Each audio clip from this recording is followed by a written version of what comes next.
పరలోకబంధన పరమ తండ్రి, పాపుల రక్షక, పాపుల పాలడి దైవమా, మహోన్నతుల మహోపకారి, దేవాది దేవ, రాజాది రాజా, యేసయ్య తండ్రి, మీకే స్తుతి స్తుతి స్తుతి స్తుతి స్తుతి స్తుతి స్తుతి స్తుతి స్తోత్రము తండ్రి.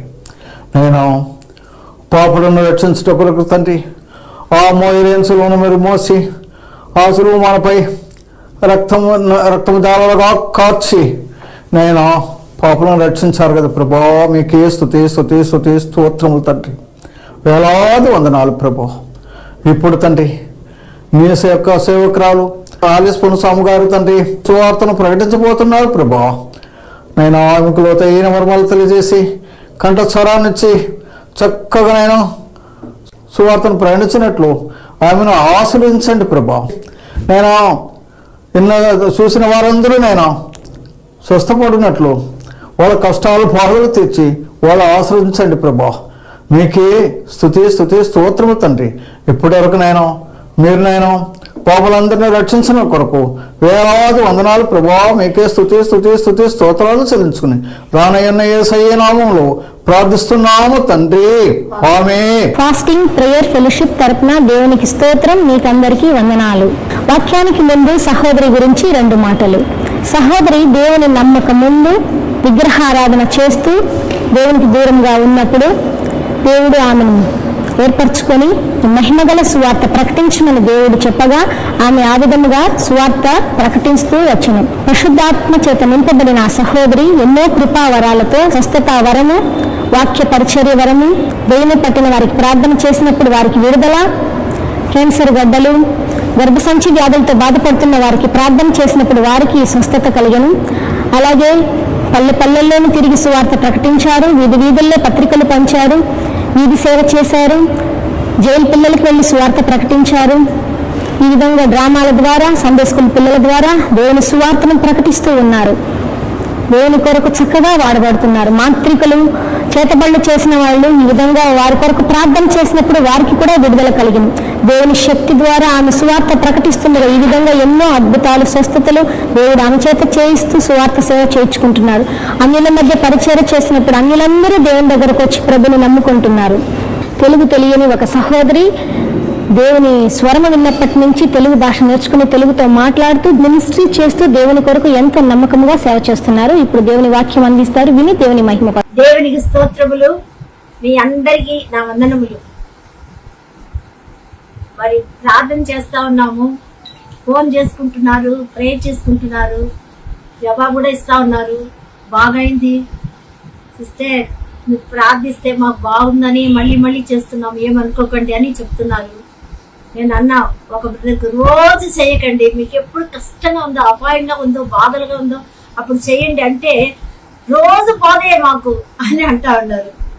మరి దేవుని అందు విశ్వాసం ఉంచి ఆయన ఎడల భయభక్తి కలిగి ఉంటే అప్పుడు బాధలు ఎక్కువ ఉండదు, తగ్గిపోతుంది.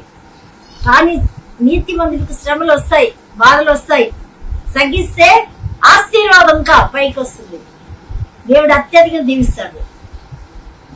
సరే, ఎపిసోడ్కు సహాయపడి బిడ్డలు ప్రాంతం వాక్యం చదువుతున్నాం. నిర్మల్ ప్రసాద్ బుద్దర్, ఆ కుటుంబానికి 2 పిల్లలు ఉన్నారు.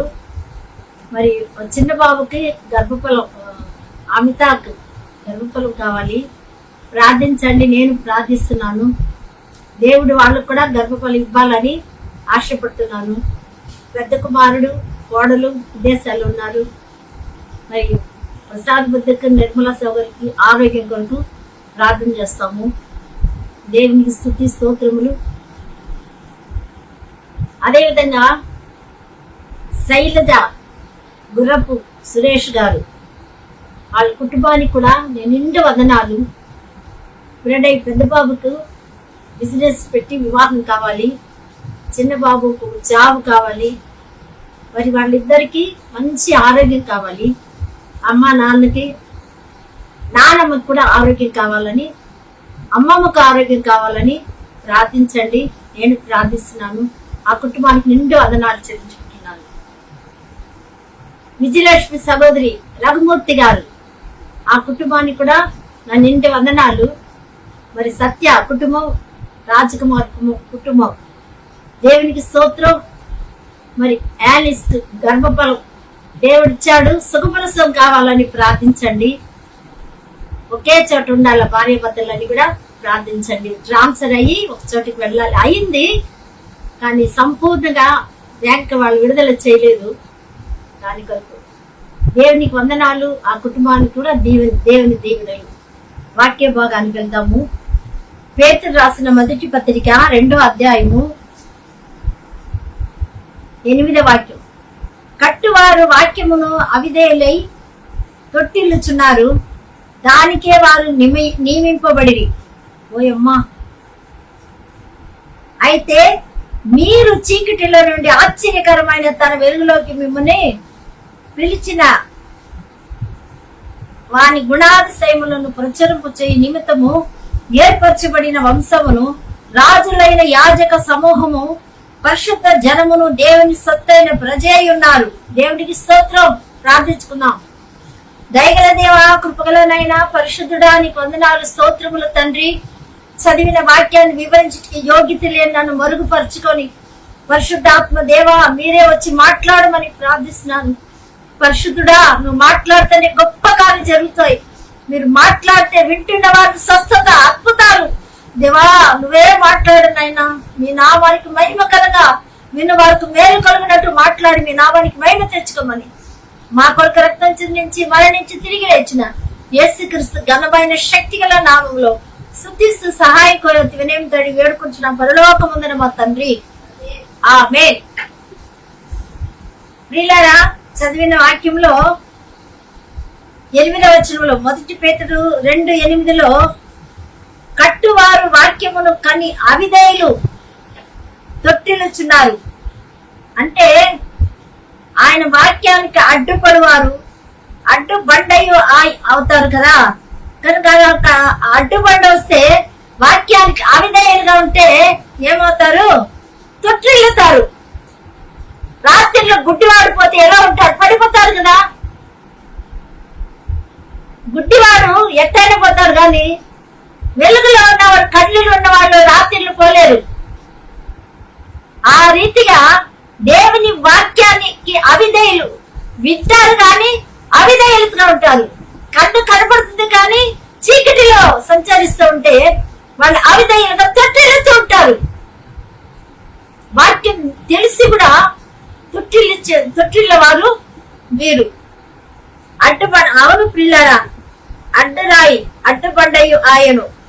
మరి ఒక చోట 8:13 సైన్యములకు అధిపతి యెహోవాయే పరిశుద్ధుడను అనుకొనుడి, మీరు భయపడవలసిన వాడు ఆయనే, ఆయన కోసమే దిగులు పడవలెను, అప్పుడు ఆయన మీకు పరిశుద్ధ స్థలముగా ఉండును. అయితే ఆయన ఇశ్రాయేలు యొక్క 2 కుటుంబములకు తగులు రాయిగాను అభ్యంతరము కలిగించు బండగాను ఉండును. యెరూషలేము నివాసులకు బోనుగాను చిక్కువల గాను ఉండును. అనేకులు వాటికి తగిలి తొట్టిల్లుచు పడి కాళ్ళు చేతులు విరిగి చిక్కబడి పట్టబడుదురు. ఈ ప్రమాణ వాక్యమును కట్టుము, ఈ బోధను ముద్రించి నా శిష్యులకు అప్పగింపుము. యాకోబు వంశములకు తన ముఖమునకు మరుగు చేసుకొను యెహోవాను నమ్ముకొని నేను ఎదురు చూచుచున్నాను, ఆయన కొరకే నేను కనిపెట్టుచున్నాను. ప్రియులారా, మరి సైన్యములకు అధిపతి యెహోవా పరిశుద్ధుడు అని అలా అనుకున్నప్పుడు దేవునికి భయపడాలి. భయపడవలసిన వాడు ఆయనే, ఆయన కోసమే దిగులు పడాలి. ఎందుకంటే మనం ఇంకా ఆయన తెలుసుకోలేదే అని దిగులు పడాలి.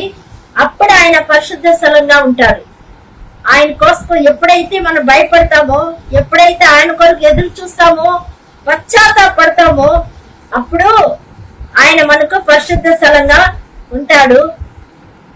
అభ్యంతరం కలిగించు బండగాను ఉంటాడు. అంటే ఇశ్రాయేలు యొక్క 2 కుటుంబాలు ఎవరు? ఇశ్రాయేలు, యూదులు.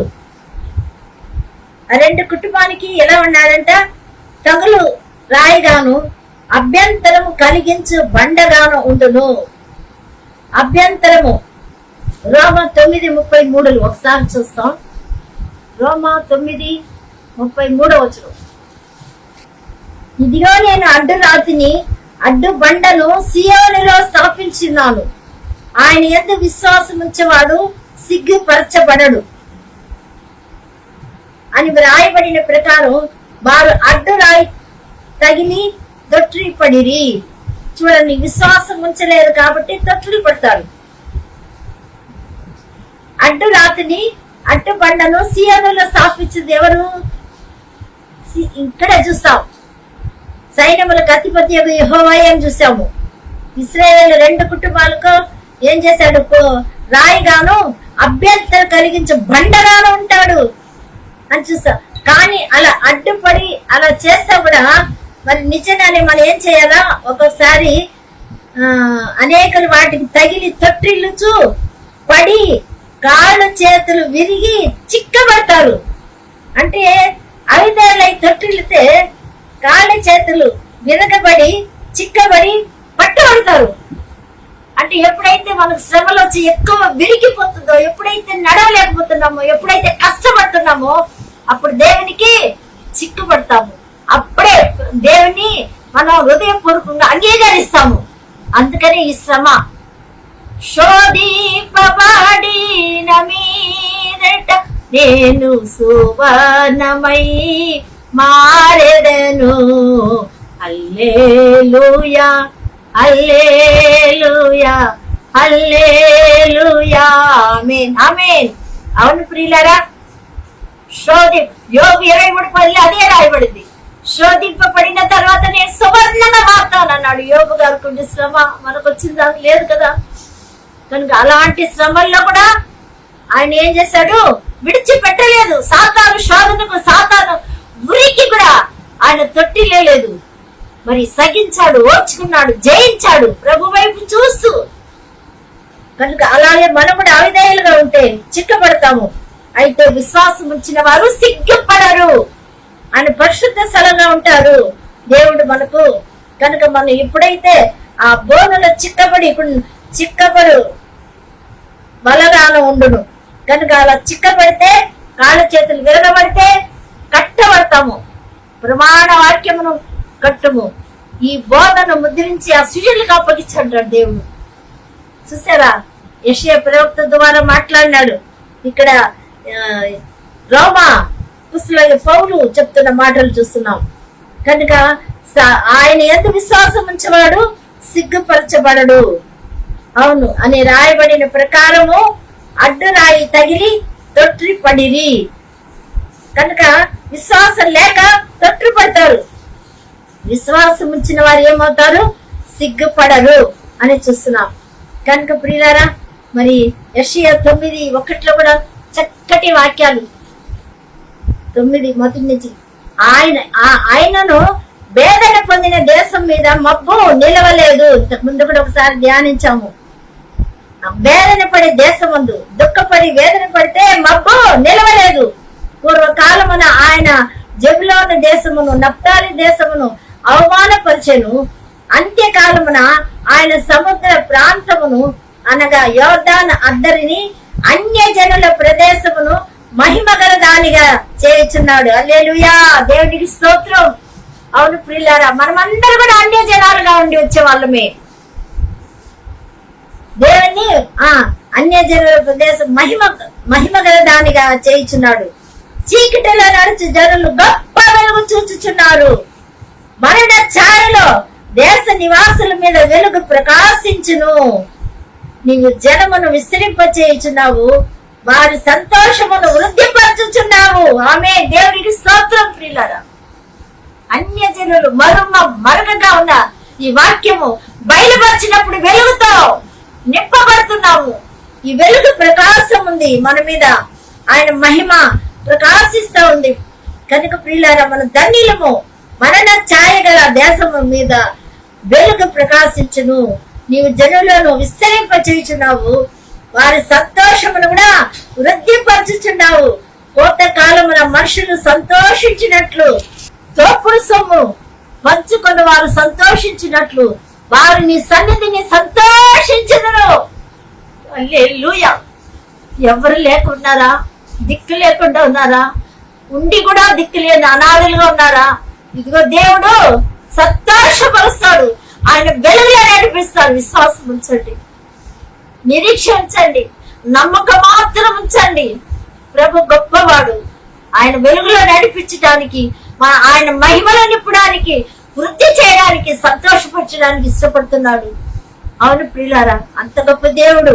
అందుకే 1 పేతురు రాసిన పత్రిక 2వ అధ్యాయము 9వ వచనములో ఇలాగ రాయబడింది,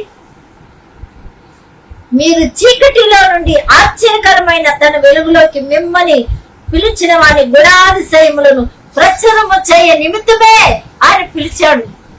ఆయన పిలుచుకున్నది, వెలుగులో నడిపిస్తున్నది, మర్మములు బయలుపరిచినది దేవుడు. ఇందుకే ప్రియులారా, చూడండి ఎంత చక్కగా ఆయన పిలిచిన గుణాతిశయాన్ని, దేవుని యొక్క గుణ అతిశయములను, గుణములను ప్రచురము చేయుటకే. అతిశయిస్తున్నామా? ప్రభులు అతిశయిస్తున్నామా? లేదు, ఉన్న దాంట్లో అతిశయిస్తున్నామా? దేంట్లో అతిశయం మనకు ప్రియులారా? ఏ విషయంలో అతిశయించినా ఏది తీసుకుపోలేము, పట్టుకుపోలేము. దేవునిలో అతిశయించాలి, దేవునిలో ఆనందించాలి. నేను ధన్యురాలు, ధన్యుడు, నిత్య రాజ్యం నాకుంది, కాచుకోనున్నది పరలోక రాజ్యం. యేసు ప్రభు చేతులు చాచి నా కొరకు ఎదురు చూస్తున్నాడు, నేను ఆయన కొరకు ఎదురు చూస్తున్నాను. అలా ఉండాలి ప్రియులారా, అలా ఉండాలి. మనము దిగులు పడకండి, దుఃఖపడకండి. అన్ని ఏది లేకపోయినా కొరత ఉన్నా యేసయ్య కొరత లేకుండా దుఃఖపడాలి. పరలోక రాజ్యం నా కొదవగా ఉందని దుఃఖపడాలి. అలాగ దుఃఖపడండి, మీతో దుఃఖం అంతా నింపబడుతుంది. యెహోవా నా కాపరి, నాకు లేమి కలగదు. అవును ప్రియులారా, అలాగ చేస్తాడు దేవుడు.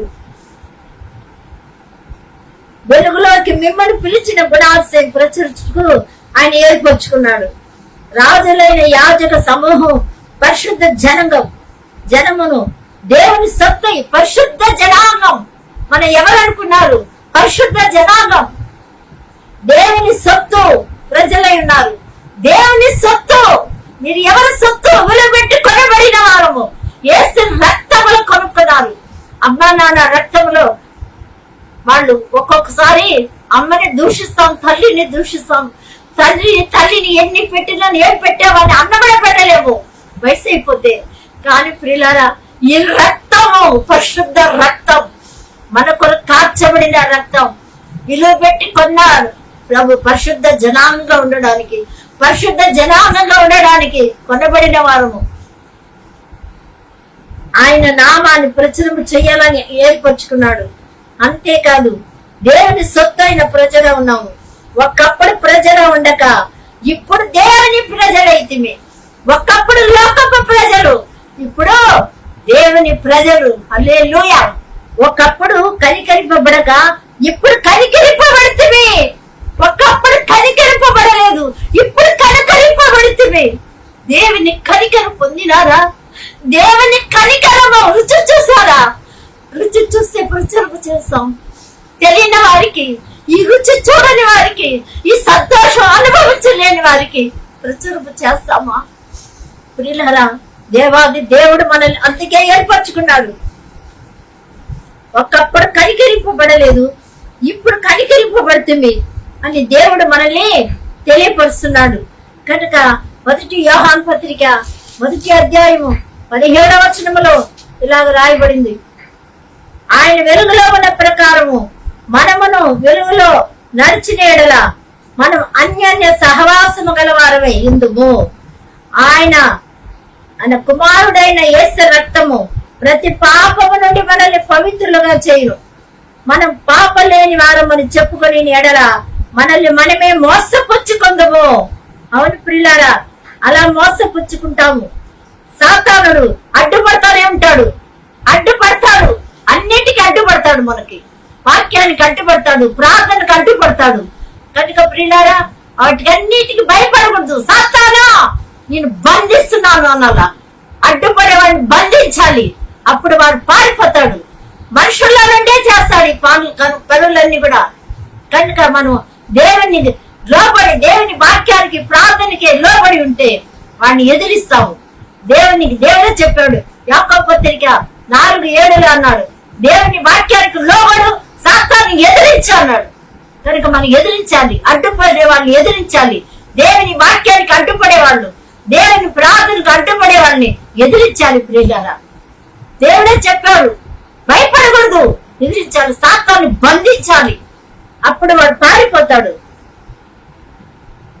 ఆయన చీకటి 5వ వచనం, దేవుడు వెలుగై ఉన్నాడు. 1 యోహాను పత్రిక 1వ అధ్యాయం 5వ వచనం, మేము ఆయన వలన విని మీకు ప్రకటించే వర్తమానం ఏమనగా దేవుడు వెలుగై ఉన్నాడు, ఆయన యందు ఈ చీకటి ఎంత మాత్రము లేదు. ఆయనతో కూడా సహవాసం గలవారమని చెప్పుకొని చీకటిలో నడిచిన ఎడల మన అబద్ధం వాడుచు సత్యమును జరిగింపకుందుము. అయితే ఆయన వెలుగులో ఉన్న ప్రకారము మనలను వెలుగులో నడిచిన ఎడల మనం అన్యోన్య సహవాసము గలవారమే ఉందుము. అప్పుడు ఆయన కుమారుడని యేసు రక్తం ప్రతి పాపము నుండి మనల్ని పవిత్రులుగా చేయును. ఆ పరిశుద్ధంగా చేసి, అందుకే పాపం లేదని చెప్తే ఏమంటాం? దేవుణ్ణి అబద్ధికులుగా చేస్తాం. దేవుణ్ణి అబద్ధికుడికి జరకుడు అపవాది. యోహాను సువార్త 8:44 ఉంది. అవును ప్రియులారా, కనుక మనం అబద్ధికి చోటు ఇవ్వకూడదు, అపవాదికి చోటు ఇవ్వకూడదు. మనం దేవునికే చోటిచ్చి దేవుని వెలుగులో ఉన్న ప్రకారం మనం కూడా వెలుగులో నడిచిన ఎడల చీకటి పారిపోతుంది. చీకటి పారిపోతాయి ప్రియులారా. వెలుగులో ఉంటే ఆ వెలుగు సంబంధాలుగా జీవించాలి. ఎందుకంటే దేవుడు జీవపు వెలుగు, ఆయనే నిజమైన వెలుగు. యోహాను సువార్త 1:9 రాయబడింది. ఆ జీవపు వెలుగు. ఆ 4వ వచనం చూస్తే చీకటిలో ప్రకాశిస్తుంది కానీ చీకటి గ్రహింపకుండేను. ఎంత భయంకర కదా. ప్రతి నరులో జీవాత్మ ఉంది. ప్రతి నరుడు వెలుగుతూ, కానీ చీకటి మబ్బు సాతాను అడ్డగిస్తా ఉన్నాడు. అడ్డం తొలగితేనే, సాతాను పారిపోతేనే యేసు రక్తంలో తప్ప మరి ఏ విధంగా పారిపోడు. ఏ విధంగా ఆ మర్మం మనకు బయలుపరచబడదు. యేసు ప్రభువుని విశ్వాసం ఉంచితే యేసు రక్తంనే పాపాన్ని కడుగుతుంది, పరిశుద్ధంగా చేయబడుతుంది. అప్పుడు సాతానుడు చీకటి పారిపోతే వెలుగు ప్రకాశంగా కనపడుతుంది, మనలో వెలుగు కనపడుతుంది. ఇతరులకు మనం వెలుగుగా ఉన్నామా, ఇంకా చీకటిగానే ఉన్నామా? పరిశోధించి తెలుసుకుందాం ప్రియులారా. మన వెలుగు పిల్లలుగా ఉండాలి. ఒకప్పుడు కనికరింపలేదు, ఇప్పుడు కనికరింపబడ్డాము. దేవునికి కృప వలన జీవపు వెలుగు. 8 యోహాను సువార్త 8:12 జీవపు వెలుగు, లోకానికే జీవపు వెలుగు. మనం కూడా వెలుగుతూ ఇతరులను ప్రకాశిస్తుండాలి. మన వెలుగు లోకమునకు మీరే వెలుగు అన్నాడు యేసు ప్రభు. అలా వెలుగుతో మనం ఉండాలని దేవుడు ఇష్టపడతాడు ప్రియులారా. వెలుగు ప్రకాశిస్తుంది, వెలుగు చీకటిని తరిమి కొడుతుంది. అలాగే మన కుటుంబానికి, సంఘానికి, సమాజానికి వెలుగుగా ప్రకాశించే జ్యోతులుగా మనం ఉంటాం. సత్క్రియలని వెలుగు ప్రకాశించినట్టుగా మనం జీవిస్తాం ప్రియులారా. అప్పుడే సాతానుడు తరిమి కొట్టగలము. సాతాన్ని అడ్డుపడకుండా మనం మన జీవితాల్లో, కుటుంబంలో, సంఘములో, సమాజంలో తరిమి కొట్టాం సాతాన్ని. కనుక మనం వెలుగుతూ ఉంటాం, ప్రకాశిస్తూ ఉంటాం. దేవుణ్ణి ధరించుకొని బిడ్డలుగా మనం జీవించుటకు మన కొరకు సిలువ వేయబడిన ప్రభు మన కొరకు రక్తం కాచి, మన కొరకు ప్రాణం పెట్టి, మరణాన్ని జయించి సజీవుడిగా లేచిన ప్రకాశమైన వెలుగు మహిమతో నింపబడుటకు మనల్ని ఎన్నుకున్నాడు. ఆ వెలుగు మహిమ మనకి ఇవ్వడానికి ఇష్టపడ్డాడు ప్రియులారా. ఆ వెలుగు మహిమలో ప్రవేశించుటకు, యుగ యుగములో జీవించుటకు పరిశుద్ధాత్మ దేవుడు ఈ వాక్యం మనల్ని ఆశీర్వదించి స్థిరపరిచి కాపాడును గాక. ఆమేన్. ప్రార్థించుకున్నాం. ప్రేమగల తండ్రి, దయగల నాయనా, కృపా సత్య సంపూర్ణుడానికి వందనాలు, స్తోత్రములు నాయనా, స్తోత్రములు నాయనా. ఒకప్పుడు కనికరింపబడలేదు, ఒకప్పుడు చీకటి బ్రతుకు నాయనా. నాయనా మమ్మల్ని కనికరించావయ్యా. నాయనా మమ్మల్ని వెలుగులో నడిపిస్తున్నావు. నీ గుణాది సైమను ప్రచురింప చేయుటకే ఏర్పరచుకున్నావయ్యా. నీకు వందనాలయ్యా. నాయనా తండ్రి, మమ్మల్ని ప్రభా తొట్టిలో చేసి నాయన ఉరిలాగా వచ్చి ఆ ఉరిలో ప్రభా మమ్మల్ని పట్టుకొని వలవేసి పట్టుకున్నావయ్యా. నీకు స్తోత్రం. శ్రమల్లో పట్టుకున్నావు, శోధనలో పట్టుకున్నావు, బాధల్లో, రోగాల్లో పట్టుకున్నావు నాయన. అప్పుడే యేసు ప్రభు కావాలని కోరావు. అలాగ మాకు పరలోక రాజ్యం మాకు ఇవ్వడానికి ఇష్టపడ్డావు. నలగొట్టి నైనా తండ్రి ప్రభు మమ్మల్ని ఇలాగ తండ్రి నిత్య జీవ యుగ యుగములు తరతరములు జీవించడానికి మాకిచ్చిన మహాకృపను బట్టి నిత్య జీవాన్ని బట్టి నీకు కోట్లాది వందనాలయ్యా. ఈ మహిమ కొరకు కనిపెట్టుటకు నిరీక్షణ కలిగి ఉండేటకు పరిశుద్ధాత్మ దేవా శక్తిని మాకు అందరికి దయచేయండి. పరిశుద్ధాత్మ అభిషేకం దయచేయమని ప్రార్థిస్తున్నాను. కృప చూపించండి, అద్భుతం చేయండి నాయనా తండ్రి. ఇంకా ప్రభా లోకరీతిగా నాయన జాబు కొరకు ఎదురు చూసిన బిడ్డలకు నాయన మీరే తండ్రి ఉద్యోగం ఇవ్వాలి ప్రభా. నాయన గర్భఫలం ఇవ్వాలి ప్రభా. వివాహం జరగాలి ప్రభా. నీకు స్తోత్రము నాయన, స్తోత్రము తండ్రి. నాయన యవ్వన బిడ్డలు ఉన్నారయ్యా తండ్రి, వివాహం జరిగించండి ప్రభా. అద్భుతం చేయండి నాయన. గర్భఫలం కూడా దయచేయండి, గర్భిణి సుఖప్రసవం దయచేయండి నాయన. ప్రేమగల ప్రభా, సొంత ఇండ్లు లేని వాళ్ళకి ఇండ్లు ఇవ్వండి నాయన. ప్లాట్ సేల్ చేయాలనుకునే వాళ్ళకి సేల్ చేపించండి ప్రభా. అద్భుతం చేయండి నాయన. రావాల్సిన ఐశ్వర్యం రావాలి, సహాయం చేయండి నాయన. నగల ద్వారా రావాలి, సహాయం చేయండి. కోర్టు సమస్యలు న్యాయం చేయమని ప్రార్థిస్తున్నాను. కృప చూపించి అశాంతిగా ఉన్న వాళ్ళకి శాంతి కలుగ చేయండి నాయన. నెమ్మది కలుగ చేయండి నాయన. సమాధానం కలుగ చేయండి ప్రభా. లోన్ త్వరగా తీరిపోవాలి తండ్రి, తీర్పుకు సహాయం చేయండి నాయన తండ్రి ప్రభు. దూర దేశంలో ఉండే బిడ్డలు దీవించి ఆశీర్వదించండి అయ్యా. అనారోగ్యం ఉండే బిడ్డలందరికీ స్వస్థత కలుగ చేయండి. సంపూర్ణ ఆరోగ్యం దయచేయండి ప్రభా. ఆయన సంఘ కాపులు ఏర్పాటు చేసుకోరాజా. మంచి ఆరోగ్యం ఇచ్చి ఆత్మగ్ని అభిషేకంతో నింపబడి గొప్పగా వాడుకోండి ప్రభా. సంఘాన్ని దీవించండి ప్రభా. నీకు స్తోత్రము నాయన. అంతేకాకుండా నా ప్రియ ప్రభా, ఆరాధనలో పనిచేసిన బిడ్డల్ని నాయన ప్రభా, ఇదిగా నాయన ప్రభా, వాళ్ళు కూడా తండ్రి నాయన పాల్గొని నాయన ఆశీర్వదించండి. కుటుంబం అంతా దీవించండి ప్రభా. నీకు స్తోత్రము నాయన తండ్రి. నువ్వు నమ్మదగిన దేవుడు, గొప్ప దేవుడు నాయన. ఆశ్చర్యకారాలు చేయగల దేవుడు తండ్రి ప్రభా. ఇలాగా నాయన తండ్రి కుటుంబాన్ని సంఘాలను దీవించి ఆశీర్వదించి అన్య జనావారికి రక్షణ కలిగించండి. నీకు వ్యతిరేకంగా ఉన్న వాళ్ళకి రక్షణ దయచండి. ప్రధాన అధికారులకు రక్షణ దయచేయమని ప్రార్థిస్తున్నాను నా ప్రభువా, మా దేవా. నాయన బోధి గంతముల వరకు రండి అని పిలిచావయ్యా. వాళ్ళందరికి రక్షణ ఇవ్వండి. రక్షింపబడిన బిడ్డల్ని దీవించండి. అలాగే తండ్రి ప్రభు, వెలుగులో ఇక్కడ చీకట్లో ఉన్న బిడ్డలకు వెలుగు దయచేయండి నాయన తండ్రి ప్రభా. జన్మదినం వివాహదినం చేసుకున్న బిడ్డలు కూడా ఆశీర్వదించి దీవించమని మీ నామానికి ఘనత మహిమ ప్రభావాలు పొందుకోండి. కోర్టు సమస్యలు కూడా న్యాయం చేయండి. మా రక్షకుడు మోచకుడు యేసుక్రీస్తు ఘనమైన శక్తి గల నామములో స్తుతిస్తూ ప్రార్థిస్తూ వినయంతో వేడుకొచ్చిన పరలోకమందున మా తండ్రి. ఆమేన్, ఆమేన్. అందరికి వందనాలు. దేవుడు మీకు తోడే ఉండను గాక. Amen. Our address evangelist M Alice Ponnuswamy garu, door number 18-2-183/A, Ashok Nagar, Tirupati. మా పిన్ నెంబర్ 517501. మా సెల్ నెంబర్ 9949100777. మా ల్యాండ్లైన్ నెంబర్ 0877225377.